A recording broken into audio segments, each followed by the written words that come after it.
Hello, this is Dinesh. I want to update my election midterm predictions.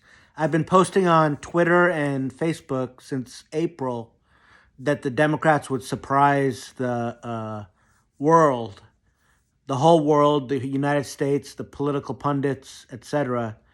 And it's slowly coming true because special elections are going the Democrats' way. And even when they lose, they're picking up percentage points on the Republicans. What has happened is that normally when the president and the Congress is in one party's hands, or even if just the president, the White House is in one party's hands, the opposition party wins seats in the House and sometimes the Senate. But what's happening here is the Supreme Court of the United States is like the party in power right now. They're controlled by the Republicans, appointed by all the majorities, 63 majorities appointed by right-wing Republican presidents. They overturned Roe v. Wade. They overturned EPA regulations. They overturned gun laws in various states. And this is all repulsive to the American people. And they are controlling the agenda. Although President Biden recently has a string of victories, he's accomplished more than any first-term president in the first 2 years in the history of America. He's on par with Franklin Delano Roosevelt and Lyndon Baines Johnson.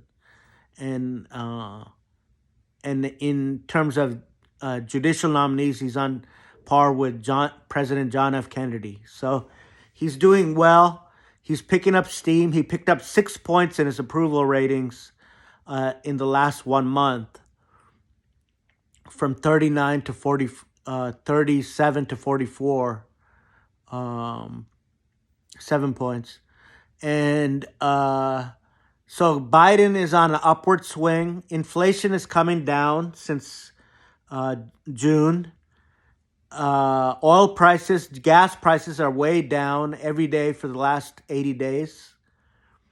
And the economy is booming. Jobs are being created at a greater rate than for any Democratic administration or Republican administration in the history of America. So as long as inflation is controlled by the Fed and administration policies, Democrats will continue to be on the upswing. And the voters who usually vote out the party in power see the Republicans with Mitch McConnell and Kevin McCarthy and the Freedom Caucus and the state legislatures, which are curbing abortion rights, eliminating abortion in the case of incest, rape of the mother, or health of the mother, no exceptions. This is really an abomination, really turning off American voters, independents especially. And independents control midterms elections. But the base of the Democratic Party is fired up, as you saw in Kansas. They beat, in a red state, the Democrats, independents, and Republicans came out and defeated an abortion ban. This is all going to go in the favor of the Democrats in the coming elections. In November 8th, 2022. The turnout will be amazing for the Democratic side. It'll be somewhat suppressed for the Republican side because Donald Trump will be in the news constantly because of his classified document stash in Mar-a-Lago, and because of the January 6th hearings. People are tired of Donald J. Trump. They're tired of Ron DeSantis. They're bullies. They're mean.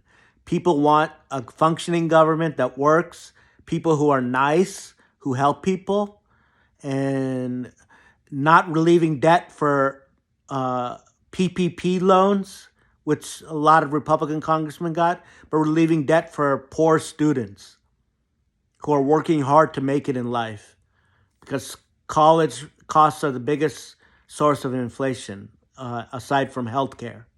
And Democrats have passed a bill that controls college costs, controls healthcare costs, controls energy costs, and makes corporations pay their fair share, and attacks climate change, which is costing the government billions of dollars in natural disasters every year, and it's getting worse every year. So Democrats will win 240 to 245 House seats on November 8th, 2022. They will win 55 to 58 or more U.S. Senate seats on November 8th, 2022. Republicans, independents, and Democrats will come together to fight back against the right-wing extremism of the Supreme Court, SCOTUS, and also of the Republican Party nowadays that is completely beholden to Ron DeSantis and Donald J. Trump. Don't be surprised if certain state legislatures are in play for Democrats, and certain governorships, including Ron DeSantis and Brian Kemp and various other governorships in the country, are in play for Democrats to win. Because Roe v. Wade, the incumbent Republican Party, has really turned off voters in a way that is repulsive and is emotional, visceral, and it's going to be big. Thank you.